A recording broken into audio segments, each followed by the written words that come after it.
I was just doing other things. Just doing other things.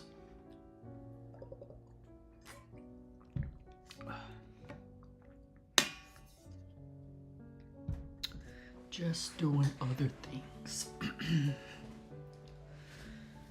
And tomorrow tomorrow is my day where they're supposed to install my new internet, getting fiber optics. Scheduled it for tomorrow morning. So I don't know.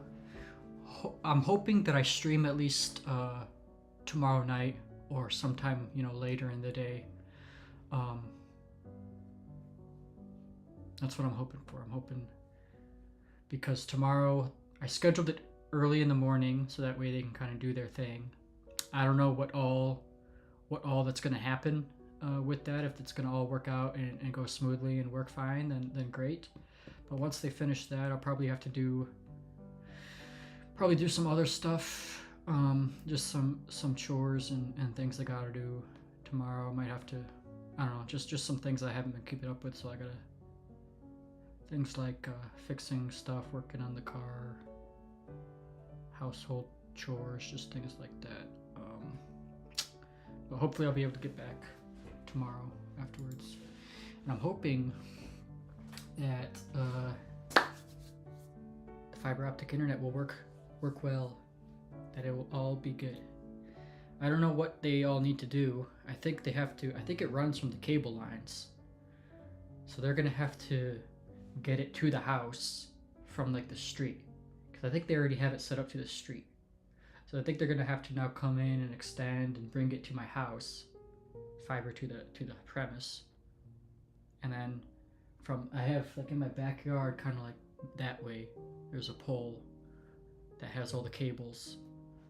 So I think they're gonna have to bring it there, and then they're gonna have to run it to the house and then install it to the house and run it in here and then install the ONT. So I don't know if that's the plan for tomorrow. Yeah, I think that's what they're supposed to do tomorrow. So we'll see. I don't know if they ran it all the way to. I mean, they didn't run it all the way to the house, so I don't know if they have to do that, how long that's gonna take, or if they're just running it to the house and then I don't know. But supposedly they're just supposed to do it all in one go. So we'll see how that works. And then what I want to do is I want to run some cable because I've got like my networking set up with the router kind of centrally in the house, like in the kind of basically in the middle of the house. So I kind of want to run some Ethernet cable through the walls, through the ceiling and whatnot to my room, so I can get wired in. But yeah, I want to do that. Probably won't do it tomorrow because I have to buy this things, but I can plan for that.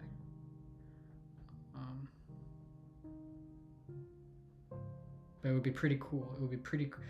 I'll be really excited for. I mean, I have gigabit now, but only gigabit down, and so really gigabit down only comes in to play when I'm watching like watching 4K videos. I know that it's much easier to watch 4K videos. It'll load quickly, and you can download stuff. You can just do a lot more simultaneous things with the gigabit down. I mean, it's great. But like 80% of the time, you're not using all of that. But like I like that most of the time you're paying for gigabit speed just because it's when you're doing a lot of large file transfers over the network. So you want to download large, I don't know, files over the network, or if you have more advanced like networking setups in your house, like you've got a NAS, network attached storage, or something like that. If you're doing things like that, then it's useful.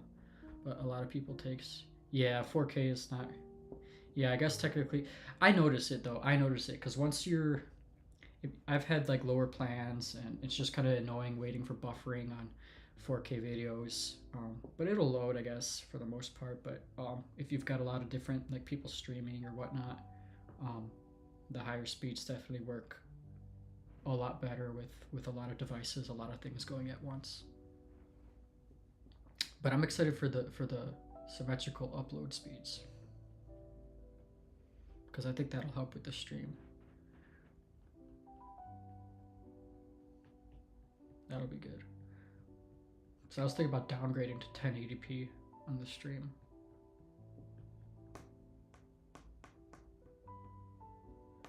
So we'll see. We'll see. Then again, it's not just the internet plan that makes a difference, because I also upgraded a lot of my hardware, like my router and modem and whatnot, so that also has to probably be a difference there.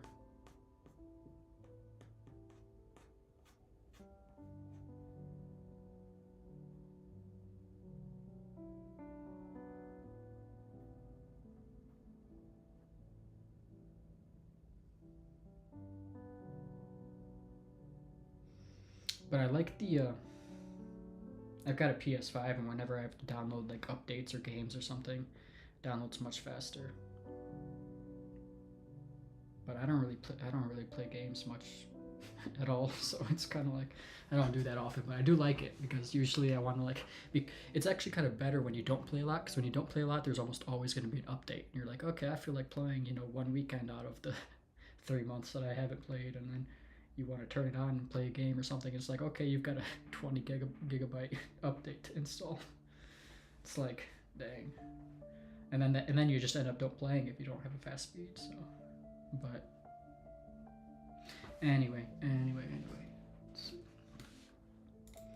gonna read this chapter and then see what I'm gonna do later.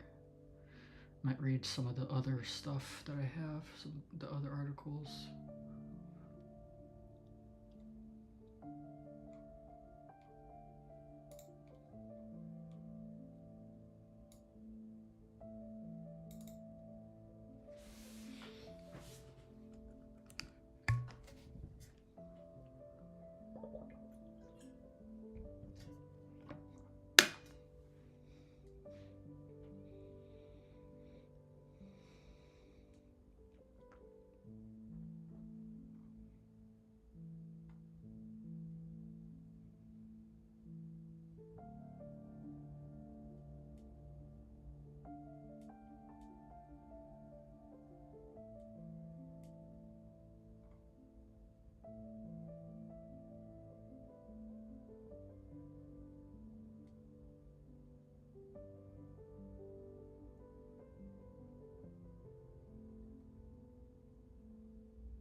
Oh, this one does have a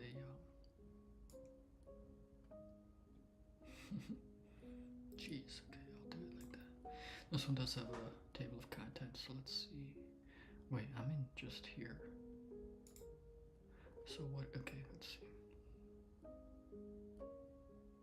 Dang, there's actually a lot. Quite a lot in here. So this will probably take us the rest of the night to do.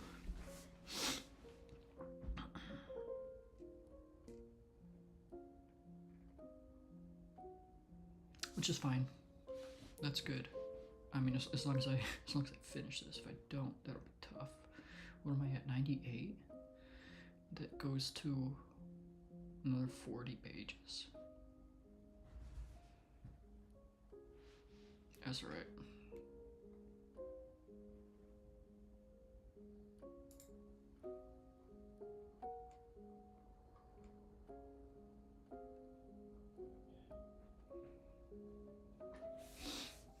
I'm not a huge fan of the way this textbook is kind of organized. I liked the textbook on fundamentals of information security. That one was organized nicely.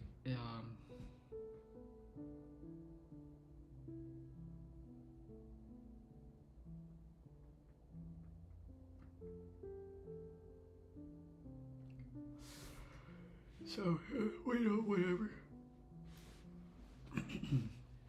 I'll reorganize my notes so that way they fit for me. So I guess that kind of doesn't matter.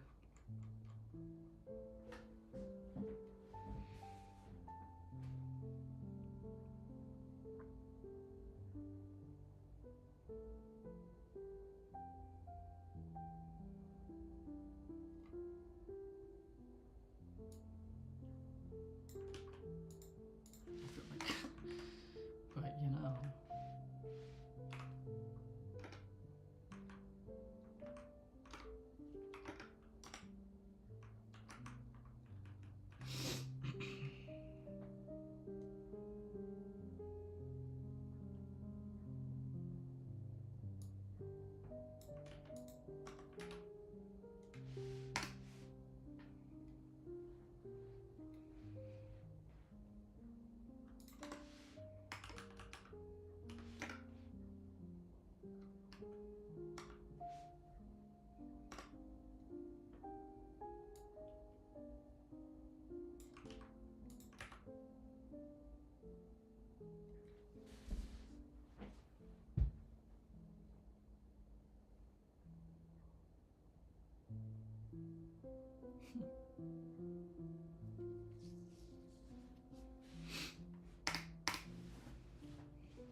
You know what would be good?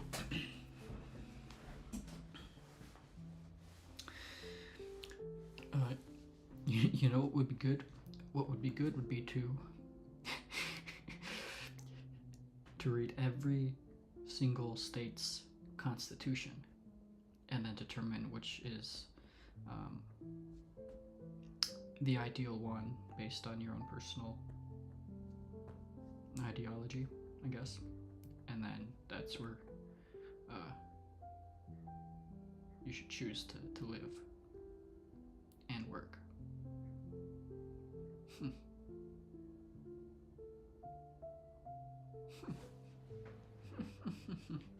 Which kind of sounds insane to do. Absolutely insane, but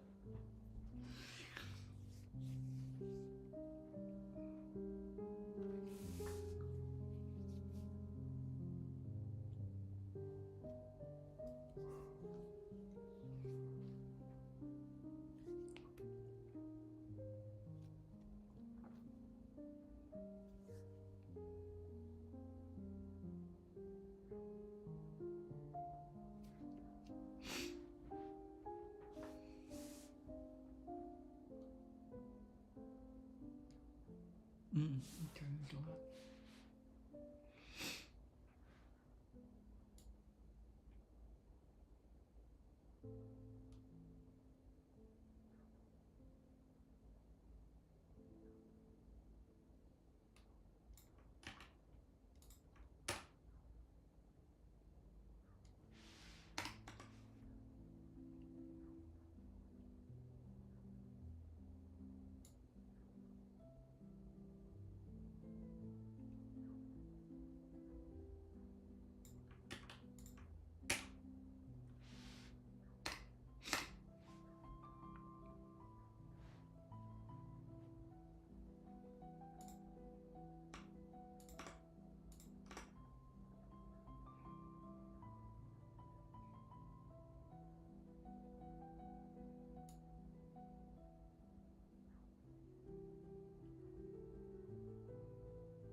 I should read that article.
this should be here.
I'm excited to reorganize this.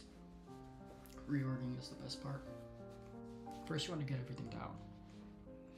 First, you want to get what you want down, because you don't want to preemptively start organizing stuff just for you to discover a better organization method as you add additional or new information. So get everything down, then go back and reorg, then go back and reorg. That's the way to do it.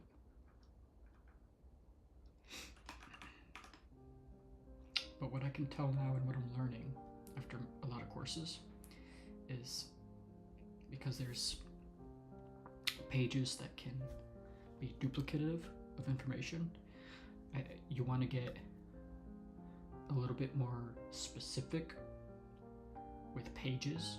You want to get more specific with pages in some cases. In other cases, well, yeah, you want to be more specific with pages in general. And also,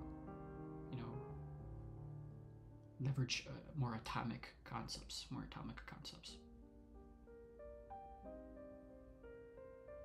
That helps with taking stuff that can overlap to being more specific and separate. That helps.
And I generally don't like doing just straight up bullets like this. It's too note-y, and you kind of want to break up the topic so it's easier to review. You know, short sections like this are good. But I think once you get something like this, you can like this one should be broken apart, which this will 100% be broken apart. I can already start to formulate as I'm working through here how that's gonna look. What is this? How did that happen?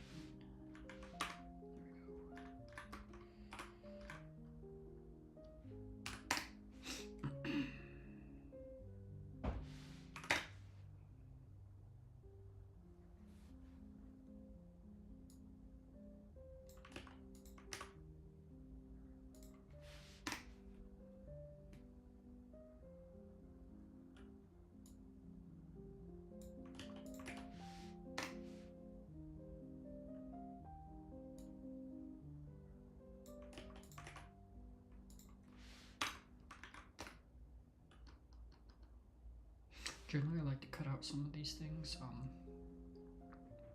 reword it, cut it, shorten it so it's more direct. Sometimes sometimes you wanna cut out too much, or you start to lose context for the topic. You want some of the points to be able to stand alone and make sense.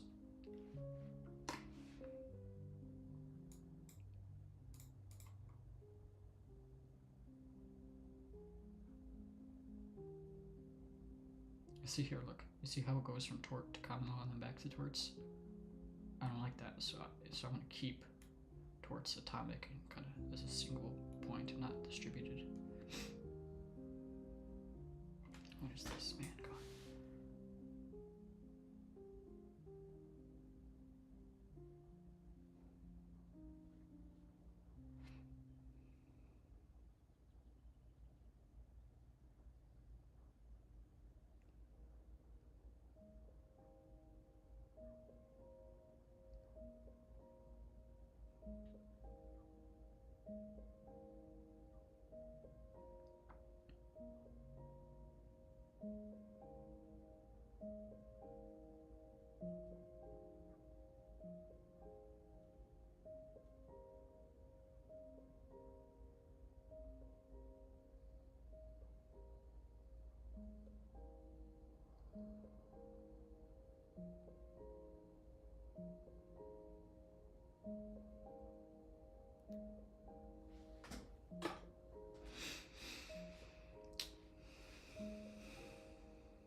I think I'm gonna get some dinner. Probably gonna order something.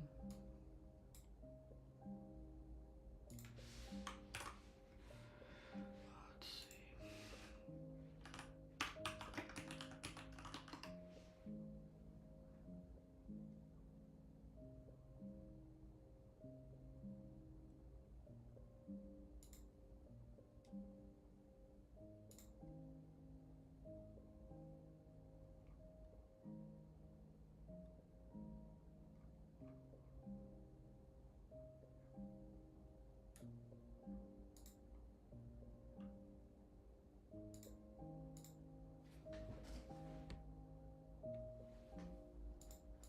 I don't have a thing?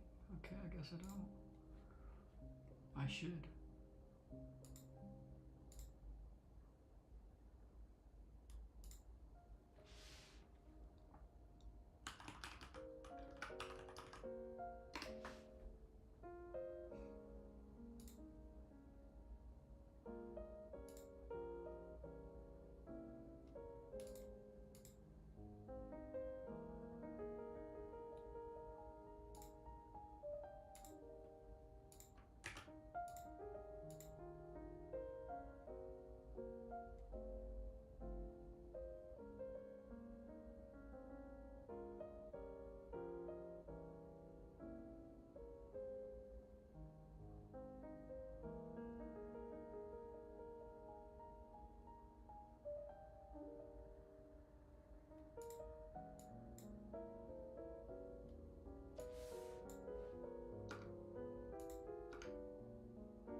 what it did. This password thing is retarded, bro. Makes no sense. I'm like trying to create a password for this account. What do they want me to use?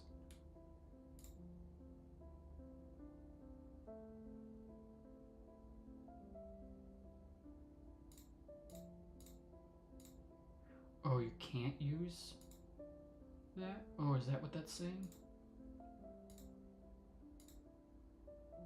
No, you can. They want you to.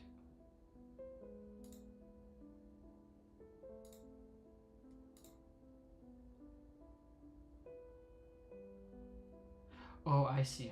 I'm so no. The password thing isn't retarded. I'm the one who's retarded. Hold on. Let me fix it. There we go. Let's see. Okay, there we go. Now it works. Customer with this email address already exists. Oh. What? But I don't have the login information saved though. Okay, well. Then I can't even click back. Sign in. Well, I don't know what my password is. I think it should be that one. Nope. That? No. I don't know what my password is. How come it's not popping up? In one password. I feel like it should be in here. It is. Why is it not coming up?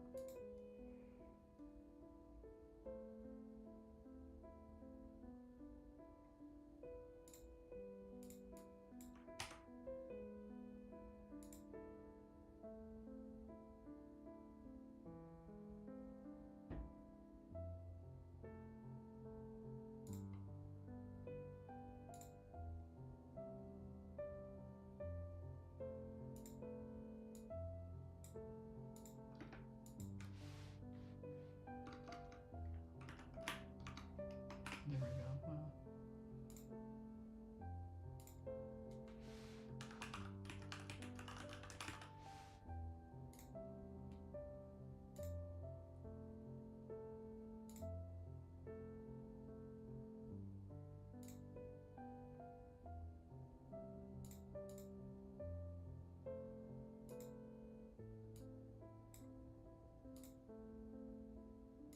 How would I do that? And this one I can delete.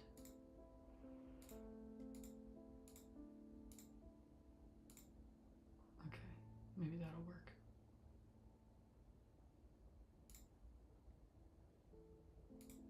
What happened here? I don't know how that happened.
try this actually. Ooh, I'm gonna change it up a little bit.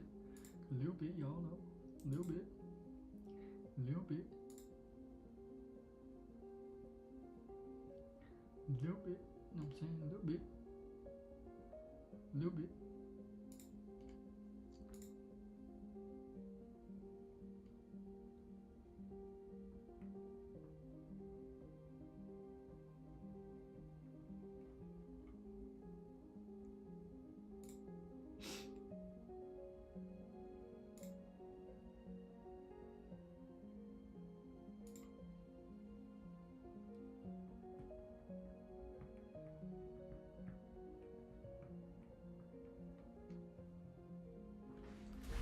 Maybe I have to get got something over here.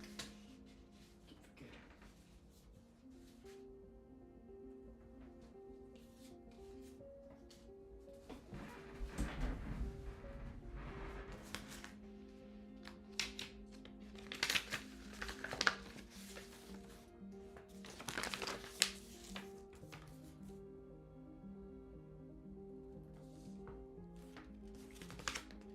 No, they're just ads.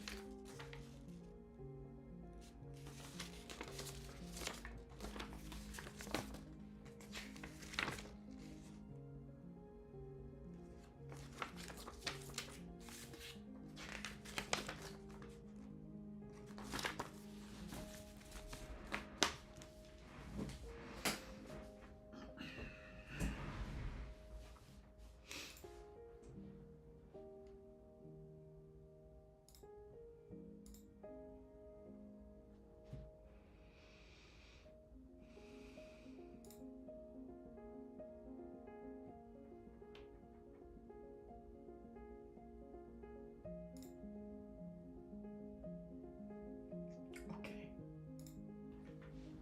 15 minutes, basically.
I feel like because this keeps going on, I'm gonna move this up. That's where you can really see that there's really no point of starting with torts and then going into common law. You just start with common law. And I can delete this. And then I can do this.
My hand is like, I haven't even been going hard today and long today. It's just kind of like,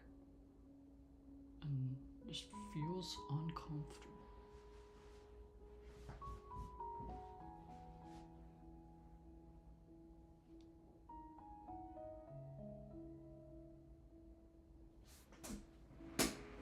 You know what I'm saying?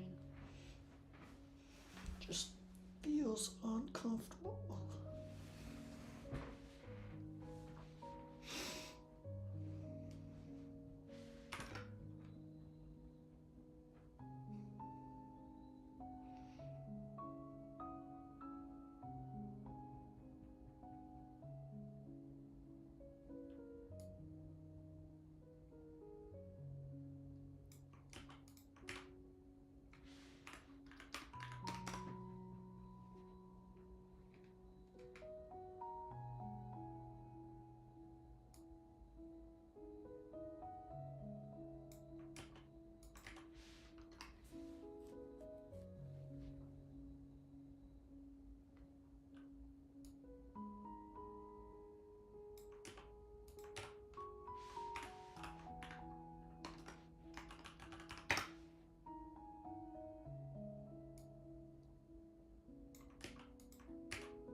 I feel like these notes are kind of sometimes not in the right section.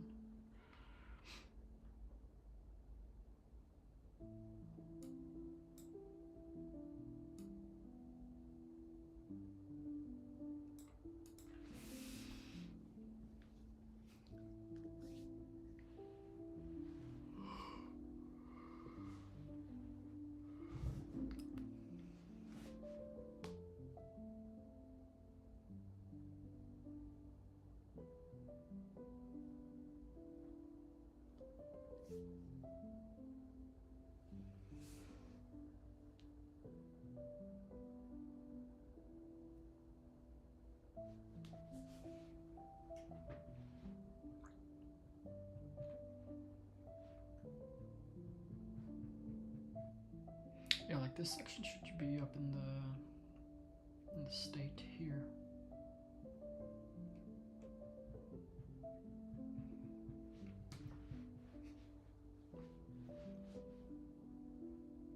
I don't know if I need this actually.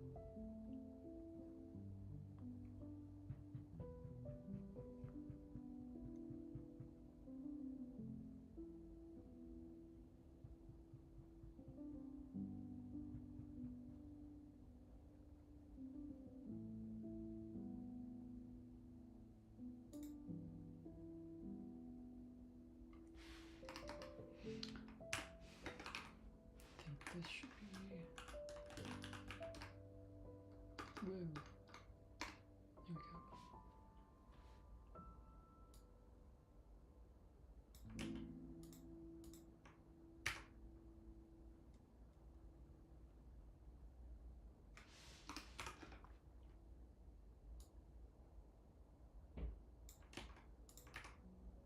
What?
this here for now so I can go get my food.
Hi, I'm Jason Helmick, an author here at Pluralsight, and welcome to my course on Personally Identifiable Information, or PII, and how to protect it.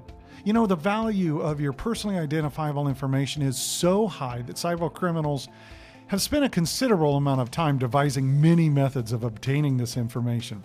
It may be an infection from malware, data reconstruction from a lost and stolen device. It could be a phone call or an email message. Taking basic precautions can help prevent releasing too much information and releasing your personally identifiable information. In this course, you will learn to protect your PII with gaining knowledge of malicious attacks, learn how to identify those attacks, and how to stop from falling victim. You'll also learn how to be more proactive in avoiding this type of attack. So join me on this journey to start learning about cybersecurity and personally identifiable information. Here at Pluralsight, we love learning, and we hope that you do too.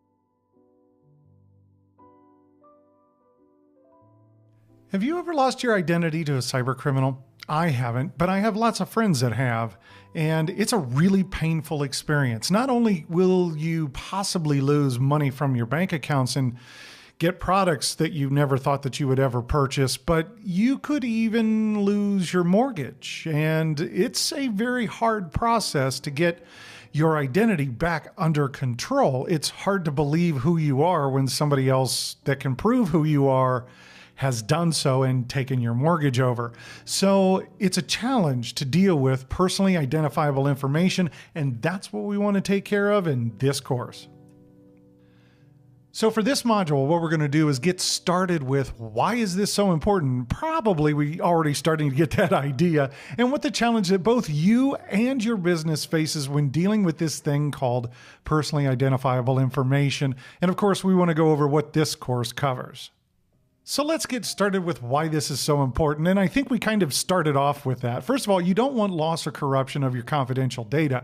It will have an impact to the company you work for and for you personally. But what kind of loss do we mean here? Just physically losing it? No, we mean losing it to a cyber criminal, somebody who is going to do something disruptive to this. And the impact that it can have on your business, well, those could be customers that their information has been taken. It could be employees. It could be your information that got taken from the business. Not only is this a huge problem with both future publicity and marketing for the business, but it also shows weaknesses in how they store their data. Now, the same impact can happen to you personally. You could lose this data too because of bad practices, and that's what we want to fix. And this is where we come down to security is everyone's responsibility, because it's not just the business you work for. It's not just their responsibility to protect their customer information. It's your responsibility to protect yours and to help the business protect theirs as well. Now, what is the challenge, both to you and the business? First of all, a big challenge comes in preventing the attack, which we're going to talk about in this course, how to prevent it. And how do you respond if you are attacked? Businesses have very rigorous procedures depending upon the legal compliances they may be under, where they have to respond in a very specific way. And a lot of this involves education, not just educating employees for the business on how to prevent attacks and how to respond to attacks, but educating, well, your friends and your family on what you're doing, what steps you're taking, why you're concerned, and explaining it to them so that they can be a part of this as well. If we all work together on this, we can reduce the odds. So again, when it comes to educating, businesses want to educate their employees so that they don't lose information, but you want to help educate your friends and, of course, your family. Now, how are we going to do this in this course? Well, first of all, we're going to look at the importance of privacy and what privacy really means. And then we're going to identify what kind of data should be private. And don't let this last module kind of mislead you in its name. How is this information leaked? Not only are we going to talk about how the information got leaked, but how you can prevent the information from being leaked. And I'm going to give you some tips and tricks that in general are going to greatly improve your odds if you follow these best practices. So what do you say we get started on this course by going through and looking at the things that should be private, how to keep them private, and how cyber criminals are going to try to take that information away from you.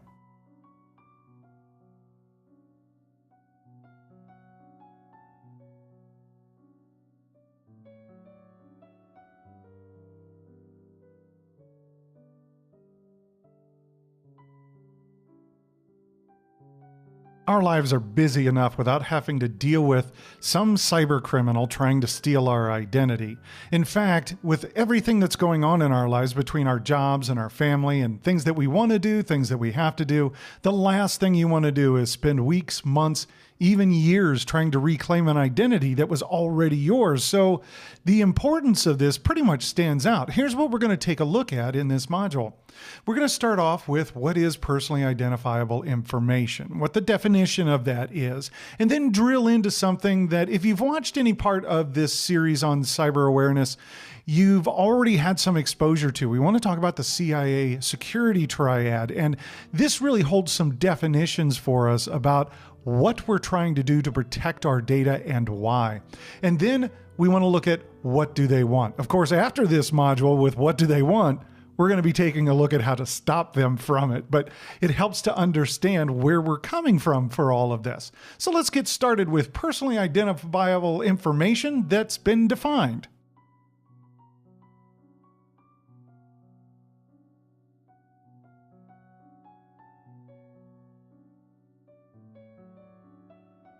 Like a lot of the definitions I use, this comes from NIST, the National Institute of Standards and Technology, and this is their definition of personally identifiable information, or PII. And I'm going to start saying PII most of the time because it's a lot shorter. Basically, the idea is this, is it's any information that would allow someone to represent you. That's what it comes down to. What collection of information do I have to take actions as if I were you? So if I wanted to change the password on your bank account, what information would I need to know to prove to your bank that I was you? It's not really as much as you might think. Coming up with things like your birthday and your social security number, even your bank account number, isn't that complicated. So what do I need to know in order to alter some information about you? If I want to take over your mortgage, if I want to purchase items and have them sent to me, but have you billed for it, what is it that I need to know about you? That's what personally identifiable information is. And when this information is available, then cyber criminals can use it any way that they see fit. The challenge to this is you might be surprised at how much this information has been available and for how long. In fact, a lot of times we didn't even know it was a problem till recently. That's one of the challenges. Now, for more information and more definitions, if you want, you can go to NIST as well, the National Institute of Standards and Technology, which I give you the web link there. Tons of definitions in their vocabulary of security-related things. However, for us right now, let's talk about the CIA triad.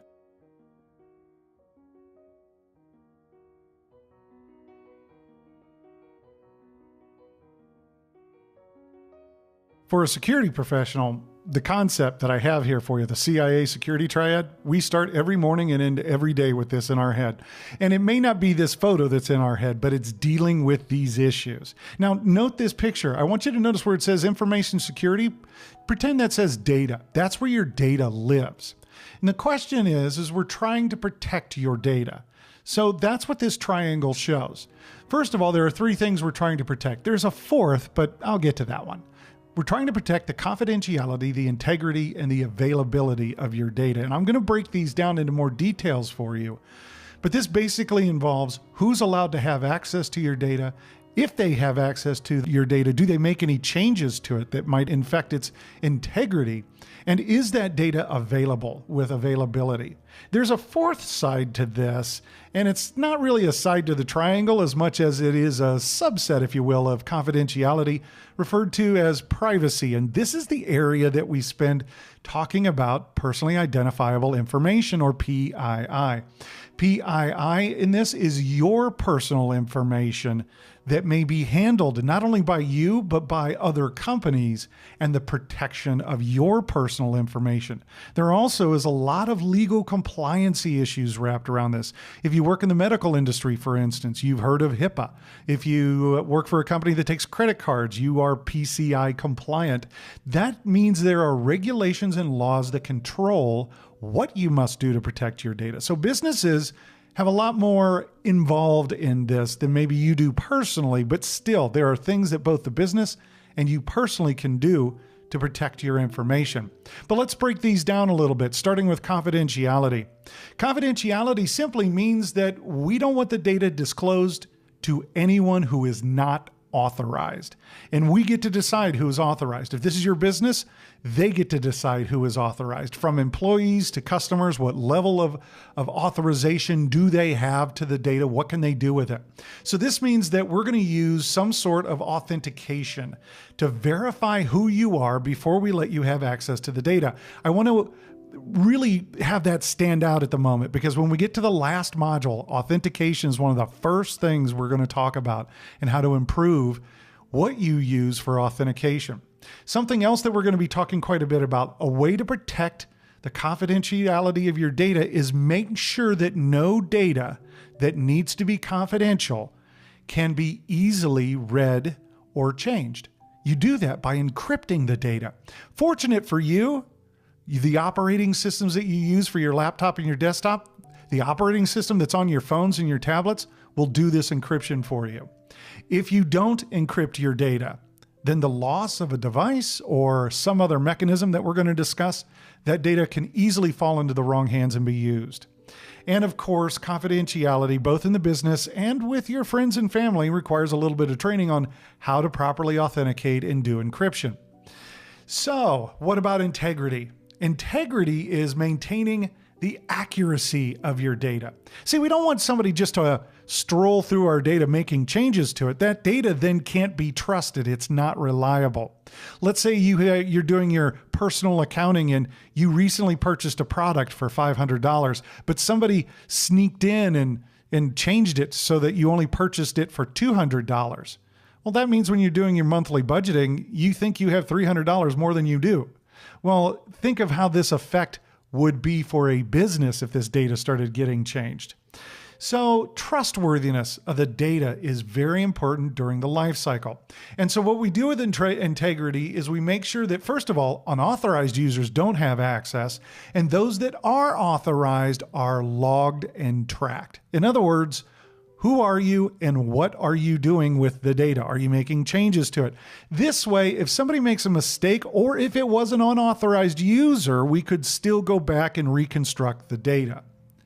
Now, when it comes to availability, this is all about making sure that the data is available to you when you need it. Now, for businesses, this is very important that they don't make the data unavailable during business hours intentionally, like for a maintenance cycle or something like that. For you personally, it means that businesses need to supply you with the data. When I want to go out and check my bank account, I expect the bank to be operating and functional and working.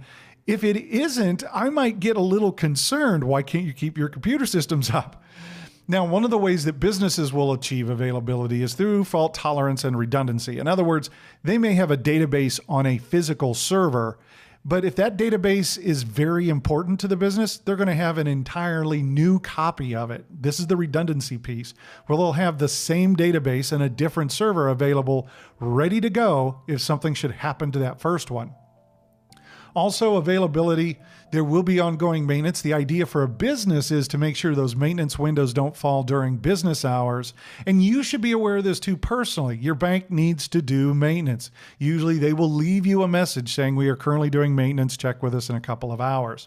And this kind of ongoing maintenance will be backups and updates and doing planning for the availability of the data.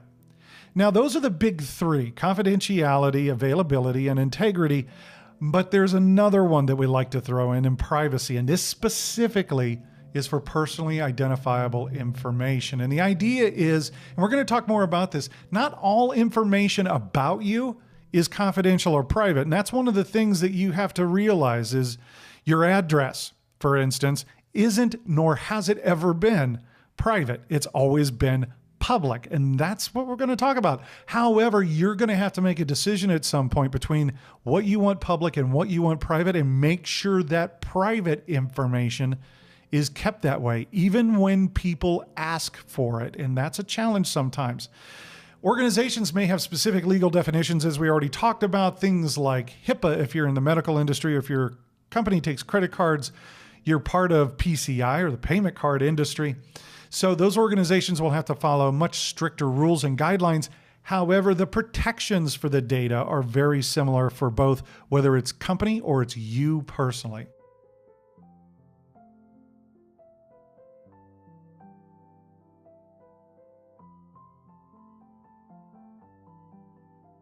When it comes to PII, what is it that a cyber criminal wants? Well, from your business, they want any data that is considered confidential. But for PII, what they're really looking for is customer information, customer purchasing habits, where the customers come from. Does your business inappropriately store credit card information, and can the cyber criminal get to that information? Anything at all about the customer, their address, their phone number, even if that was public information, they still want to collect it. They also want to collect your employee information. They want to know who works for the company, what departments they work on. These could be future attacks, both by malware, by things that we refer to. And I'll give you examples of this: phishing emails or spear phishing, where we're targeting the attacks to specific groups of people. So whatever information about you we can glean. In fact, it wasn't that long ago, and I usually don't talk about specific attacks because it happens so often, and we clear through so many of them within just a few months of time. But one that happened last year, where 26 million government personal employee information records were released. First of all, that data wasn't encrypted on the disk. It was easy to get to. The hackers got to it, they exposed it, and sold it. And this included information for people that were applying at the State Department for what could be CIA jobs, State Department jobs. In other words, there was a serious physical risk to people's lives because of that release. So, do hackers want this? You better believe it. Now, what do they want from you? Well, they want anything that they can get that will let them sell that information to somebody, so that that other person or that cyber criminal themselves can start to take over things. Like, they want your bank account. They want to be able to change so that you can't get access to it, but they can. They want to take your money. They want to use your credit cards. They want to have access to your medical records if at all possible. That way they can use that information against you in trying to take over your identity. Something I want you to keep in mind: think about all of the places that are collecting your private data. Places like Experian and Equifax, they collect a lot of customer data. It's not just what your credit rating is, and they sell this data. So some of this you can't really prevent, like from third-party collections. Some of it you can, like if you're directly asked for it. Recently, I went to a place to purchase some items to a store, and at this store, they have a customer loyalty program, but they wanted one of my credit cards, even though there was no purchase involved. It was so I got a card and future purchases were easier. Whatever that case may be, I didn't want that feature, and I certainly didn't want to give them my credit card. What I did end up giving them, and this, I should have just said no, but what I did end up giving them was a credit card number.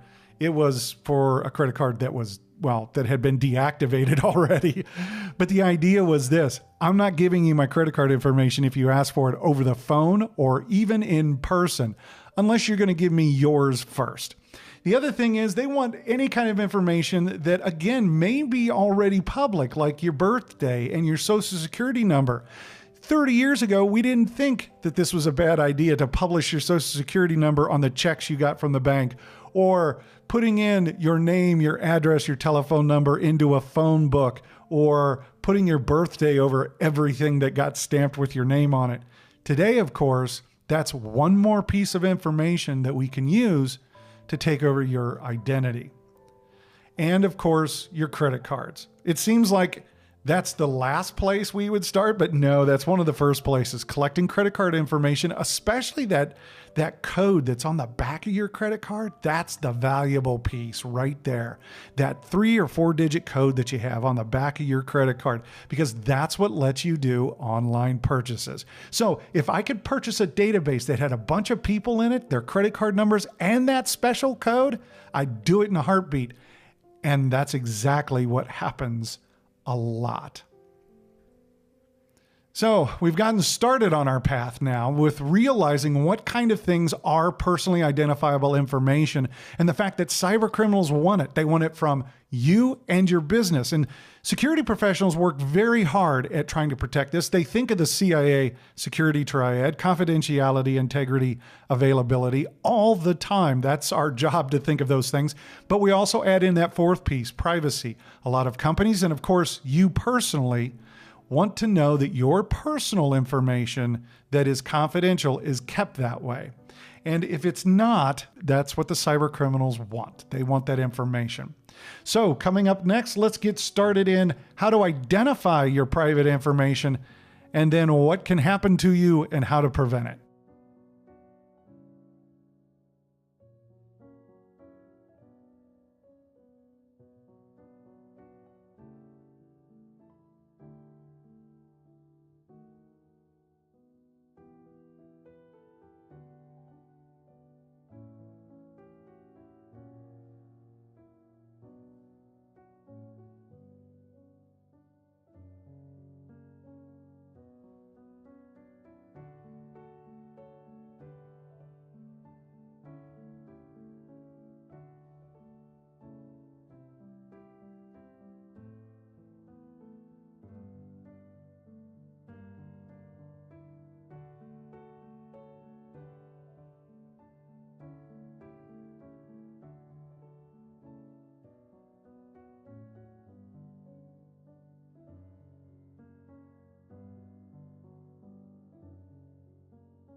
Now, you probably care most about the last module where we look at what's going to attack you and how to prevent it.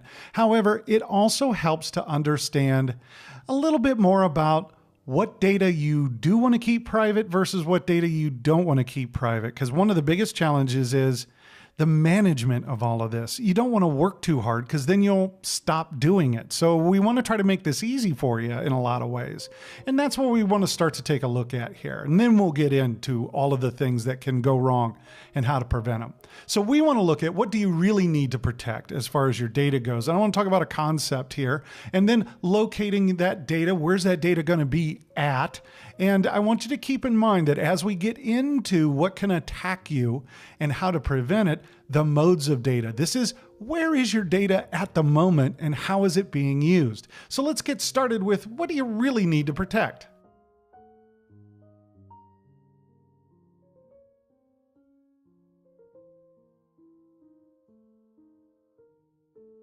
The question is, what do you really need to protect? And the answer is, this is a conundrum, because if you think about this, well, there's this guy on this video saying I need to protect stuff, but I'm looking at my phone or I'm looking at my laptop, all of these applications, the data's all over the place. I'm not even exactly sure where everything is. What am I supposed to do? How am I supposed to protect this? That's what we want to talk about here in this module. And you might be kind of surprised because your instinct might be, I want to protect everything. The question is that really manageable? So the question about protecting everything, well, I just want everything protected because I don't want to have to worry about trying to sort out or find the confidential data. I just want everything protected. Part of the challenge with everything being protected means that you have to make sure that everything is protected. That in and of itself, in most other endeavors, could be a management nightmare to find what everything is. But I want to point something out. When I look at personally identifiable information, what I want to protect is what matters to me. In other words, the things that I want confidential. I don't know where everything is located either. Now, here's one of the challenges. I want to create a definition for you. It's between non-public data versus public data. Sometimes you'll hear this referred to as public directory data. And the reason you hear it as public directory is, do you remember the old phone books? As a matter of fact, I was surprised the other day. I got one myself. I hadn't seen one in so long. I found one on my doorstep. An old telephone book has your name, your address, your phone number in it. Well, that's obviously public now. That's not going to be confidential. One of the things that people do is that when they take photos, the photos have metadata or GPS locations on them. And people, if you take photos around your house and then you put them on Facebook, you just told everybody where you lived. Well, that's true, and I don't like advertising that, but it is public knowledge and it's in public record. And here's what you need to understand. Cyber criminals have already gotten that public directory information. Now, it's the other things that I don't want public, things that obviously need to be confidential, like my credit card numbers and where I decide to purchase things and how I purchase things, my medical records. Those kind of things need to never be released publicly, in my opinion, for me. So now I have to start to think about the tools and the time required to try to manage this endeavor. If I wanted to go through my systems and sort out and locate and find all of my non-public information that I want confidential, I'm a security professional and I could be here till next month just trying to do that for myself. And then over time, I still have to keep managing that. That's where the time and the effort's coming in. And here's what most people are going to do. They're going to start to do this process and then they're going to give up on it. Well, that doesn't help us in security. So here's what we've done. Actually, the companies and the people that make security tools on it have made this easy because it's common to protect everything.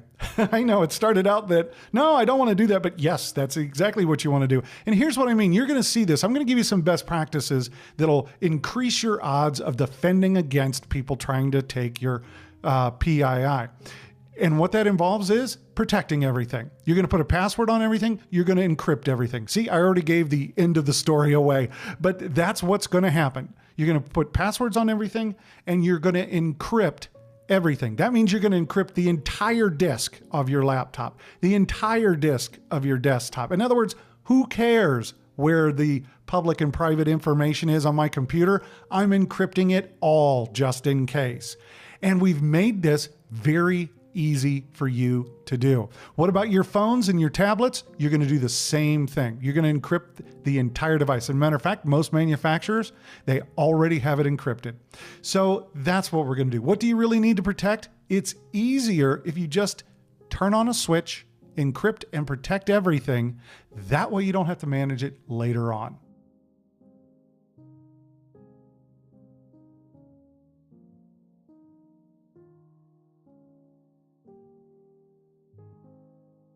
While the best course of action is going to be to encrypt all data, it's just going to be easier that way. If you wanted to know where your specific data was and just start thinking about that, well, there's a couple of places that you're going to want to start. First of all, data is stored in many locations.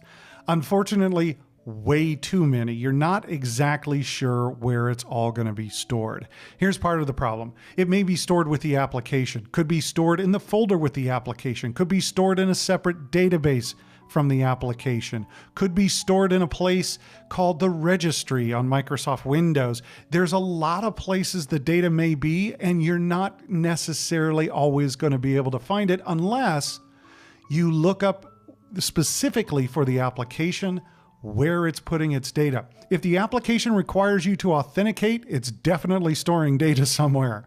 Now, again, there may be databases on your system run by these applications. If this was a business, of course, you're going to have massive databases where the data is going to be located, and the security professionals are going to know all of this information for the business, but they're not going to necessarily know this for you personally in the applications that you use personally. So this is why it becomes more of your challenge to figure out. And I say, why figure it out? We're just going to protect everything the same. Also, this data is going to be located in different physical locations, your computers, your desktops, your laptops. It's going to be on your mobile devices, your phones, your tablets, any kind of wearable like a watch. It's also going to be on any hard drives that you have. And if you saw the security awareness video that I did on protecting portable data, one of the things is people forget that they put data on a hard drive or on a DVD or they copied it to a USB stick.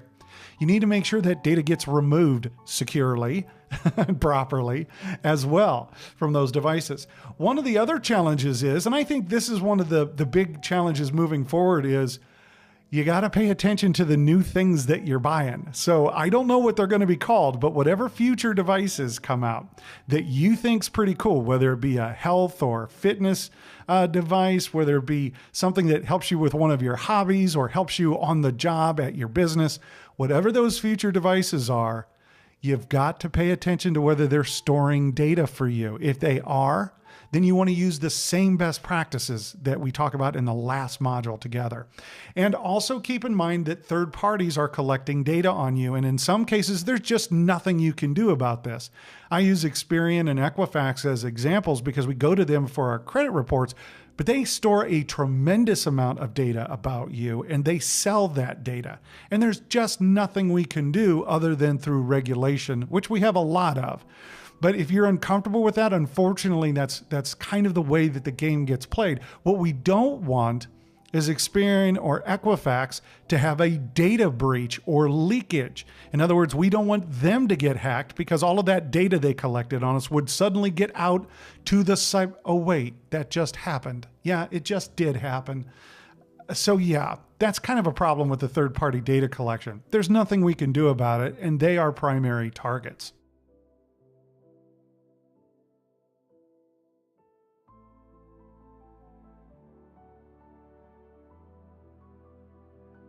And before we get into that last module to talk about what's going to attack you and how to prevent it, I want to talk about what I call the modes of data.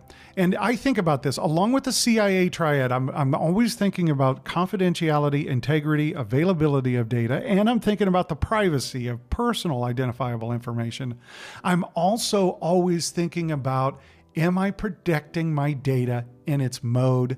And here's what I mean by mode. First of all, we have something called data in use, which means you're sitting there at a computer accessing and using data. That means it's alive and in use. We have another mode of data in transit. You'll also hear data as mobile in this, and that's where you're moving that data. That data could be on your laptop, which is in your bag and you're going to the airport. It could be on a USB stick, a DVD drive, whatever the data is physically on, the fact is you're moving the data. The reason this is a separate mode to me is because data is at risk when it's in transit. And here's the primary risk: loss. In other words, you have an amazing amount of PII on your phone. Believe it or not, you've got emails, text messages, you probably have programs or apps that allow you to access your bank accounts. All of that stuff is on your phone. If you lose it, that's data in transit that is lost. Now the question is, who can access that data if somebody finds your phone? That's part of the challenge. So data in transit is at risk from primarily loss or theft. Data at rest, and this is when the data is not being touched by you during the business day and data is not being portable. When data is at rest, it's at one of its most significant points. This is where somebody can start to do something to the data that no one else will recognize. And this is why at a company, security teams put a lot of investment into controls that will warn them if somebody is unauthorized or that is manipulating data in a way that is unexpected. We will also log all of this.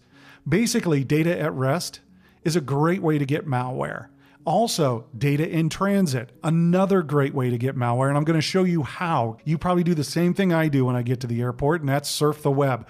That's a great opportunity to get infected with malware, and even worse, lose your data without losing your device and not knowing it. So I like to think of these modes, and as we get into the next module on what could go wrong and how to prevent it, notice that we're going to be going kind of through each of these modes, data in different modes and how it might be affected. And that wraps up this brief module on what did you really need to protect? And the answer is, it's actually going to be easier if you protect everything.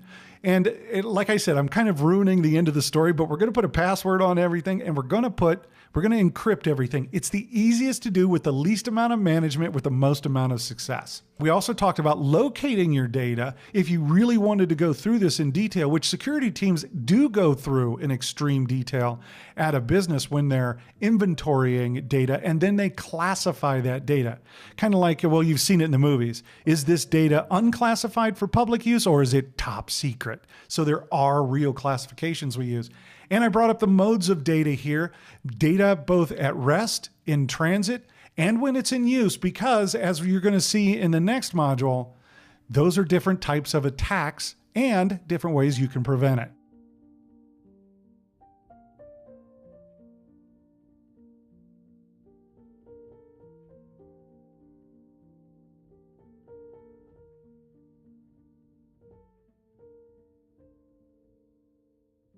Now's when the proverbial rubber meets the road, so to speak. So let's not waste any time getting into not only how does that information that you have get leaked in the first place, but how to prevent it from getting leaked.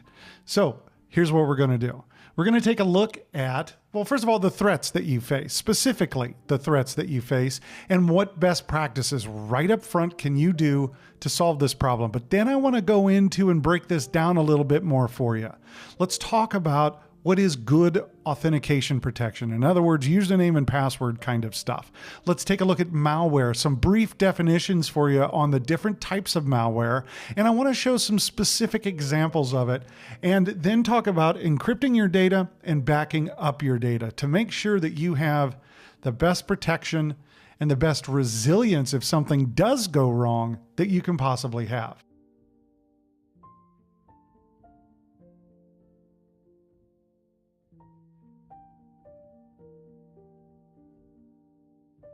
Cybercriminals are going to use your PII, or personally identifiable information, in order to take stuff away from you. It may not just be money. It may be your mortgage. It may be whatever it is that they want. They want to collect the data so that they can do things. So here's what the general threats are, why you're losing the data, why it's getting leaked, and then the best practices, which will kind of make sense on how to stop it from leaking. First of all, lost stolen devices. That's going to be one of the biggest things. I lost my phone. Well, who picked it up? Was it a cyber criminal? Are they going to use that data against you? So those are big challenges. And you might be thinking, well, the best practice is not to lose it. Well, that could be true, but unfortunately, that just happens. Those are accidents that are going to happen. Also, corruption, or if your data gets destroyed, can also be a problem, obviously. So we want to take care of that. Why is this happening to people? Well, first of all, they don't put any passwords on their devices, both their laptops, their desktops, their phones, their tablets. That means anybody who finds your laptop at the airport or finds your phone can just turn it on and have free reign access to that device and all of the data on it. Also, people don't use anti-malware. They know that malware is out there, malware being malicious software, but they don't do anything to prevent it, or they don't do it very well. In other words, they don't follow the best practices. Also, they don't do anything to protect themselves when they're using Wi-Fi. And I'm not talking about the Wi-Fi that you have at your house or the Wi-Fi that you have at your business. I'm talking about all other Wi-Fis, the ones at the store, the coffee shop, the grocery store, the ones that are at the airport or the bus stop, or whatever it is that you're using, anything that's not yours. Another reason to lose your data or to have that data leaked is you didn't encrypt it. Therefore, the data was in clear text, which it's stored in by default, and that data was easily read by a cyber criminal. So if you encrypt it, that would be much better. But that's one of the reasons why, if somebody gets a hold of your device or something, they can easily access your data. And the other thing is, data does become corrupted. It does become destroyed, and it doesn't have to be malicious. It could be an accident or just a device that suddenly died. So you have this issue of not having a backup. That causes a huge problem because now that data is gone. As a matter of fact, you might say, well, I have the data on another device, but do you have it all? What about those photos you took on your phone? Are those photos precious? If they're precious, then you may have lost them if you didn't have any backups. So the question in everybody's mind is, well, if these are the things that people are doing wrong, how do we do it right? And the best practices would be, well, you guessed it. First of all, make sure you password protect your data. And what I mean by this is password protecting your devices. This will help you protect your identity. So if you lose a device, not just anybody can pick it up and turn it on and have access to your data. They need that password. You also want to use anti-malware, and I have specific guidelines for this. You need to make sure malware is up to date. That kind of stuff. We'll go through the details on it, but you need to use anti-malware to prevent malicious software. You only want your own Wi-Fi when you're traveling, and of course, I'll show you what this means, and you want to encrypt your data. Also, you want to make sure you have a backup of data. Do these best practices make sense? They probably do. Now, how are we going to do this, and what specifically are some of the attacks that people are going to come after us with? Let's dive in.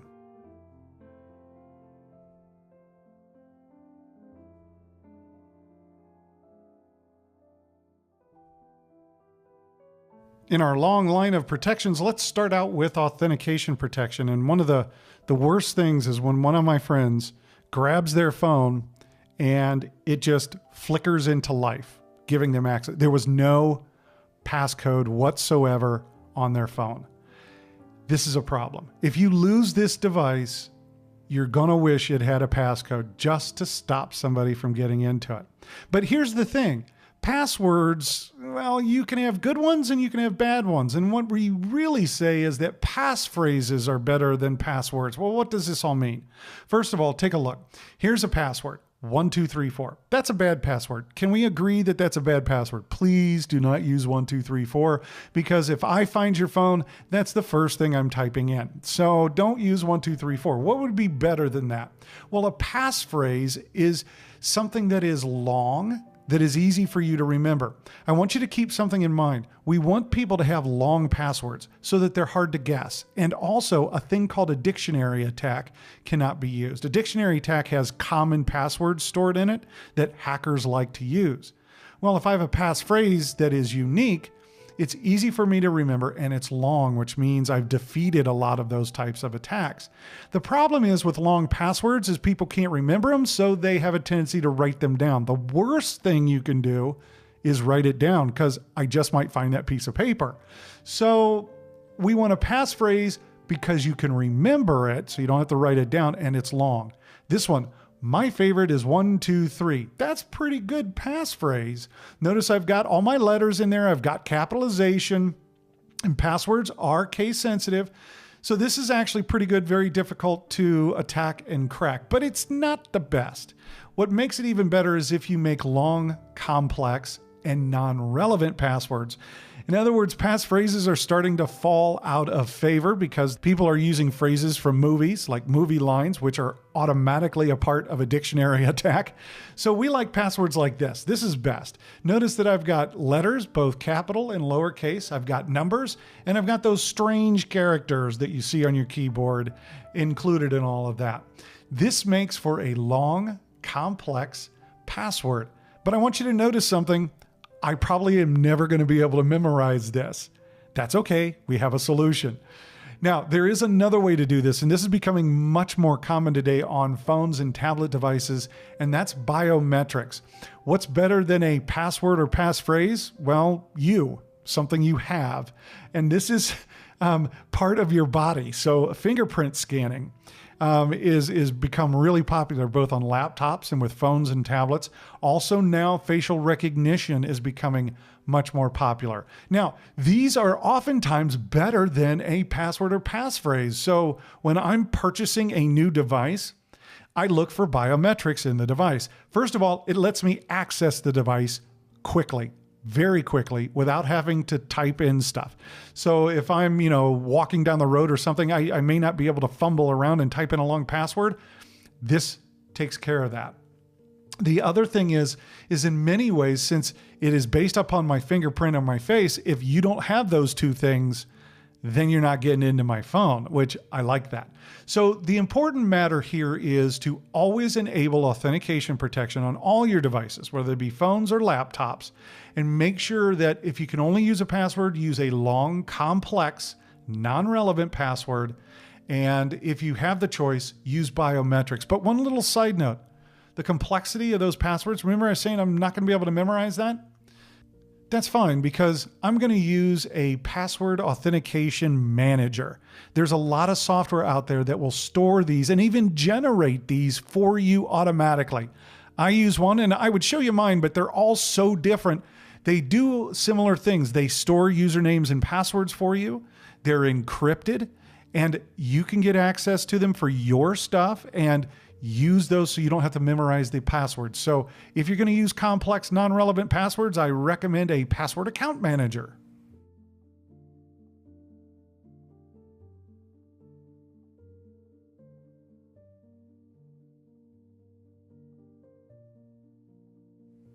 So let's start the conversation of both infection and prevention with malware. And this is for malicious software. You don't want malicious software on your system. Let's just start with that definition right now. But here's one way it might get there. So I want you to envision that there's a cyber criminal out on the internet, and they have a web server out there. And on that web server, they've put up websites, and they've intentionally put malicious software on all of those websites. Now, the idea is this, is that you on your nice clean computer, you want to go out to the internet and you want to go to one of those websites. Well, because you're going to one of those websites that is infected, if you click on a link or click on a photo or click on something in particular, you could get that malicious software or that malware, and your computer is no longer clean. Now, this isn't the only way to get malware, but it's one of the common ways. And so I want you to think about this. Just randomly surfing to websites could give you malware. So you definitely want to prevent this from happening because it happens every single day. So what kind of malware do we have? We have viruses and worms, which are pretty much the same thing, but this is more of a historical thing. What we called viruses, it was malicious software, but it got passed through diskettes and things like USB drives. In other words, I would give you the program on a USB. You would copy the program. That's how you got infected.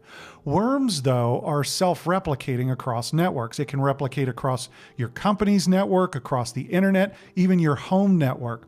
Today, most malicious software is the worm variant. In other words, it can cross a network all by itself.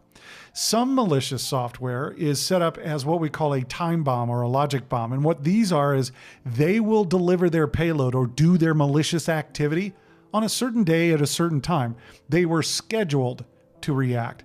Unfortunately, sometimes this is an insider job. In other words, yes, it has happened where an employee on the last day of their employment has triggered a time bomb, but it does also happen in the wild. Now, one of the ones that's hard to fight against are Trojan horses. And this is where we're going to put a piece of malicious software as payload or in with a trusted program. So it's a program that you already trust. Let's say that it's Microsoft Word. You already trust that program. You don't think you need to scan that program. There's nothing wrong with that program, but possibly somebody injected that with malware. Spyware is malicious software that monitors what you do. And it doesn't sound like this is too bad, but it can record things like, what are you typing? Where are you going? What are you looking at? Information that you might be typing into your bank account. So spyware can be problematic as well. Also, it gets even worse. One of my, I hate this, ransomware. Ransomware is where you didn't encrypt your data. So what happens is somebody else did it for you. A cyber criminal will put on malware that will encrypt your data for you. Only difference is you can't get access to it till you buy the key from the cyber criminal. And usually this is in Bitcoin. So ransomware, I hate this. WannaCry just occurred not that long ago. And it was a great example of ransomware, and people got infected with it. And a lot of times there's no way to get rid of it other than to either pay the price or wipe your disk clean and start all over. That's a good time to have a backup. Adware is when you get all the pop-ups on your screen and maybe some toolbars in your browser that you didn't expect. I'm going to explain phishing emails in more detail in just a second, but this is an email that manages to convince you to either open an attachment, click on a link, or do something that gets you infected with malware. It could also be a phone call known as social engineering. A zero-day attack. Oh, another one of these I just hate. Zero-day attacks, well, put a giant question mark in your head because we don't know what the attack is, and that's what the problem is. We're talking about malware, and I'm going to be trying to convince you to use anti-malware at home. Well, anti-malware will get these attacks, but will not get zero-day attacks. It's because we don't know what they are. We have no idea how to track them. It'll take a couple of days to figure it out. When a zero-day attack occurs, we're all sitting on pins and needles because we have no idea what's about to happen.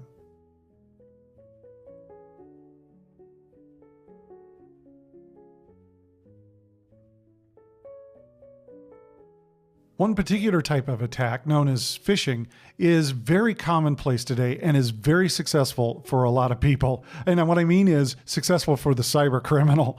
So you want to watch out for this. This is also known as vishing. You can get the same type of attack as a text message on your phone.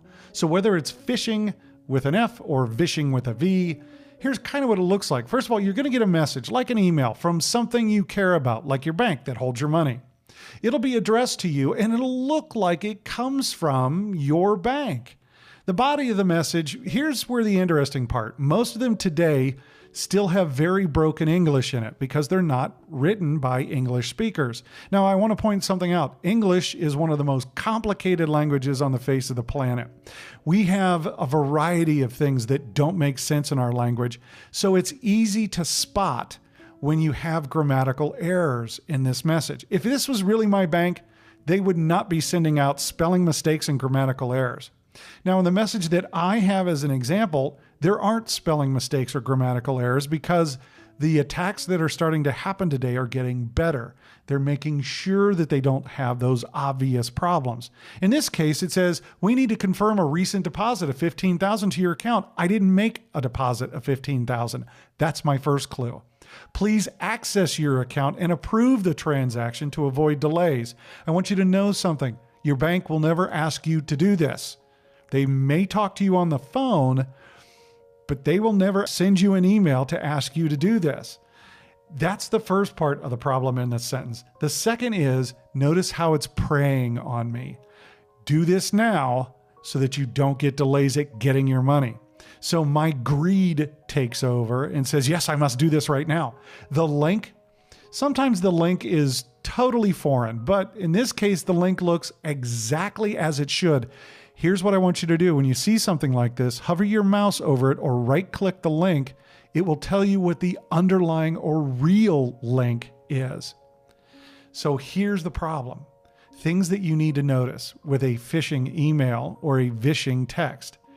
Expose the actual link. See what it looks like. Check the domain and the top-level domain. What that is it should say yourbank.com. If it doesn't, if it says anything else, then somebody is trying to scam you. So it should be yourbank.com, but if it's not, that's when you know this is bad. Matter of fact, I just got one of these yesterday. But I want you to also be kind of careful because they're getting smarter about the underlying link. They want you to click on this link and go to their website where you will type in your credentials. They will then steal your credentials, or they will infect you with malware, or they will do both. They need you to believe you're going to your bank. So I want you to notice the last example here is an underlying link of my bank, but notice the misspelling in America with, instead of an I, the numeral 1. This is hard to see. The reason I'm not highlighting it is I want you to look for it, is because it's hard to see in real life. They're going to use these tricks to get you to misread the fact that the URL is not correct. That's what you have to be very careful of with phishing and vishing emails and texts.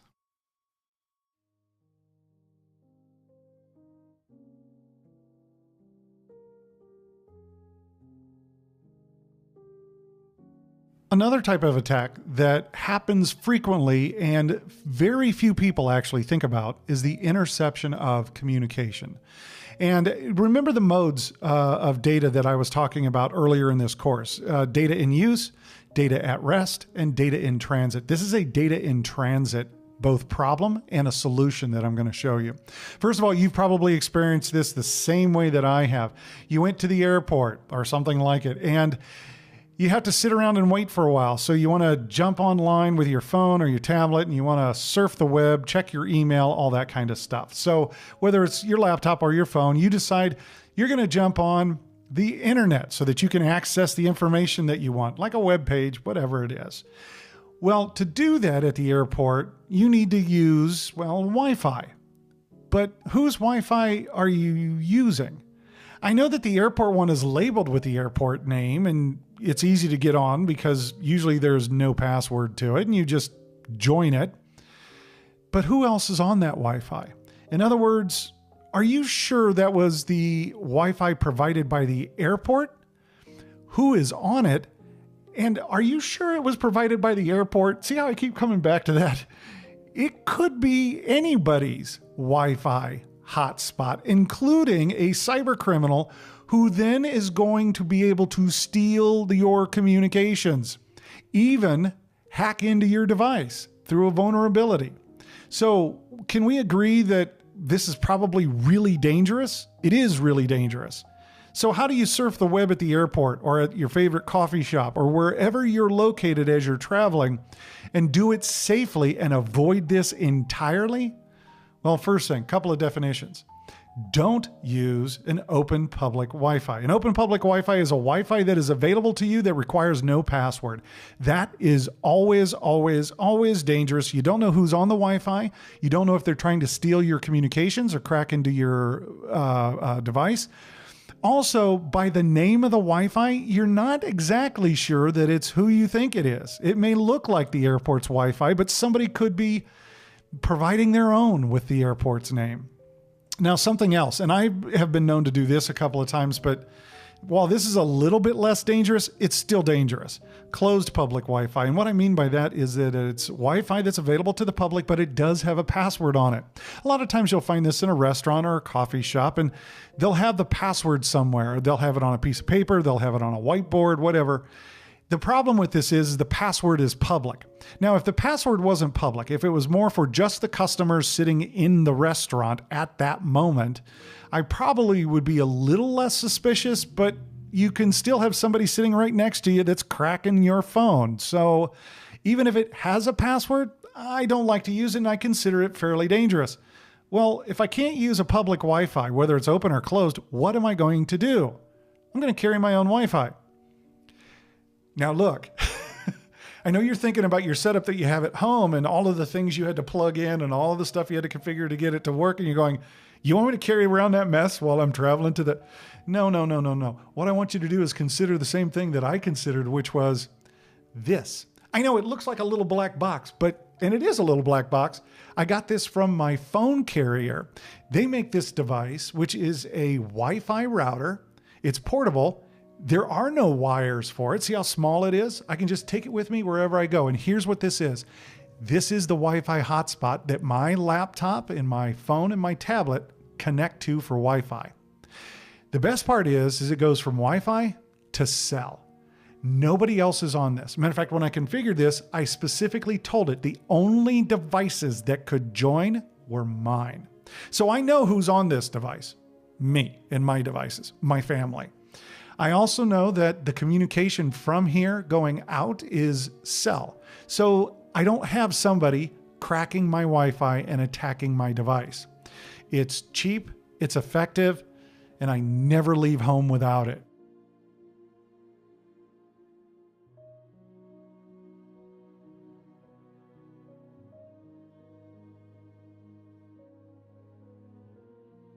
While we've started to talk about some prevention measures, let's go ahead and officially go through this. So starting with malware.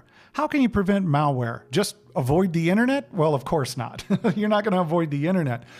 You're going to surf the internet whenever you need to and however you need to. But one of the things you want to do is make sure that you have anti-malware software, especially on your laptop and your desktop, on any device that supports anti-malware software that you use that can contain confidential data. You want anti-malware software. And what you want is you want that software configured correctly, and you want it to perform periodic scans. And by periodic, I do a complete scan every week, but I also have it do real-time scans. In other words, as I'm manipulating data and files and as I'm downloading stuff, it's still doing real-time scans of everything that I'm touching, but I have it do a full system scan at least once a week.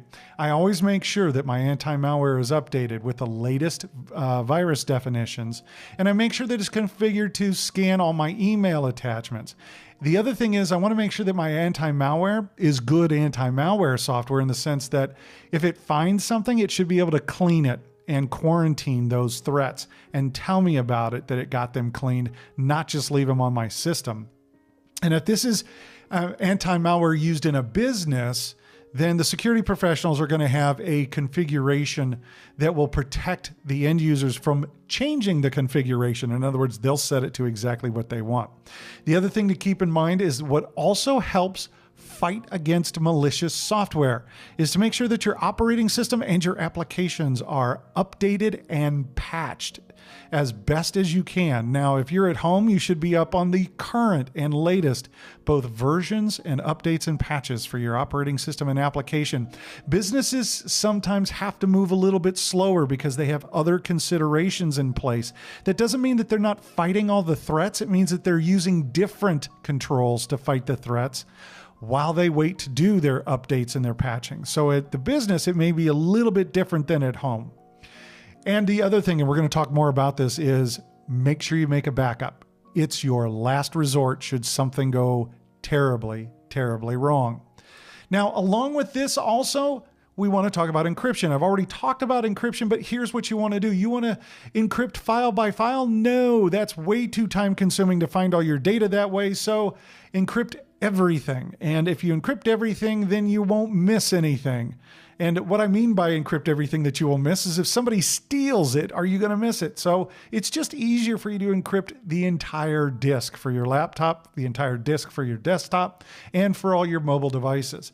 Different operating systems, though, have different methods. And why I'm not demonstrating this is because it's different depending upon what OS you use, but they are built into their operating systems. As an example, if you use a Mac like I do, then you have File Vault that you can turn on, and that will encrypt your entire disk. Windows has BitLocker that you can enable. So you can look those up. They're pretty simple to get turned on and used. And that way your disks are encrypted. If you leave your laptop at the airport, people aren't going to steal the data off the disks. Phones and tablets are often encrypted right from the manufacturer of those. However, you want to verify that. My tablet and phone are, and that's great. Now I have encryption everywhere on everything, and I don't have to manage it anymore. That's the important part, is that I don't have to go through file by file to figure all of this out. And remember, encrypt other devices that you may put data on. A lot of USB drives will come with software already on the USB drive to encrypt it for you if you don't have third-party software that will do it. So look for that. If you do have other software that will do it, go ahead and use what you're comfortable with, but don't leave it in plain text. That's the danger. If you lose this, somebody will steal that data.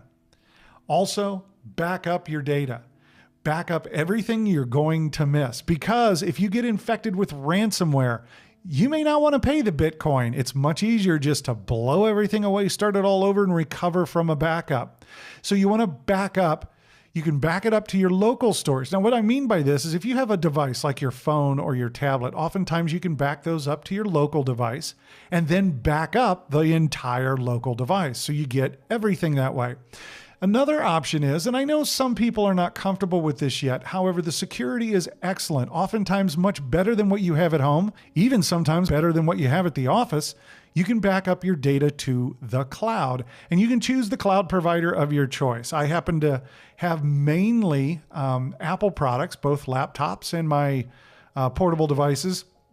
So I happen to use Apple Cloud, but I also use Azure, huge Azure fan, huge AWS fan. So I have cloud solutions that I can use. To be honest with you though, the reason people ask me, why do you use the Apple one over like Azure, which is definitely one of my big fields that I work in, it's because I do a lot of work in the cloud. And here's what I mean by that. I don't just back up to the cloud. That's where all my files are for when I work on them. I don't have local storage, so I store everything in the cloud, and when I'm accessing a file, it's actually in the cloud. It gets different versions saved. I've got it automatically backed up, and it's protected by a massive organization that is focused on protecting my data. Yeah, it's better than what my family does. So yes, I do trust and work in the cloud as well. Wherever you're going to back up your data, make sure you get a backup of it. And so that's pretty much the summary that we have for both this module and the course.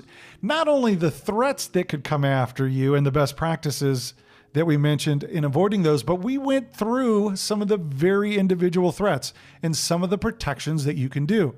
First of all, put a password or have some biometric on all of your devices, password on like your laptop, your desktop, biometrics on your phone and your tablets. Make sure you have anti-malware to protect you against getting malicious software. And there are so many different types and so many ways to get it. It's just easier to have anti-malware protect you. Encrypt your data, all of your data, everywhere it's stored, your laptop, your phone, your tablet, your USB drives, so that if somebody gets a hold of that data, they can't read it anyways. And for the ultimate in protection against malware, loss, and corruption, back up your data. What data? All of your data.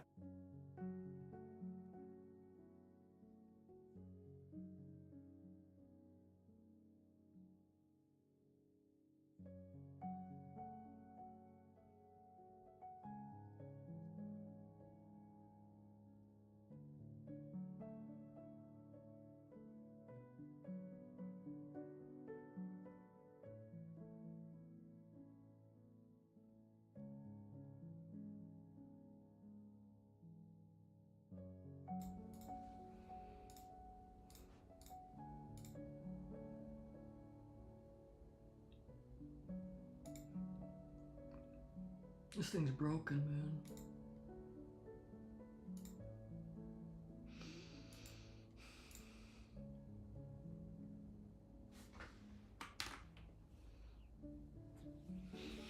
But I think that's it for today. Short stream. I've got some stuff to do to kind of prepare for tomorrow, so yeah, that's probably it for now. Peace.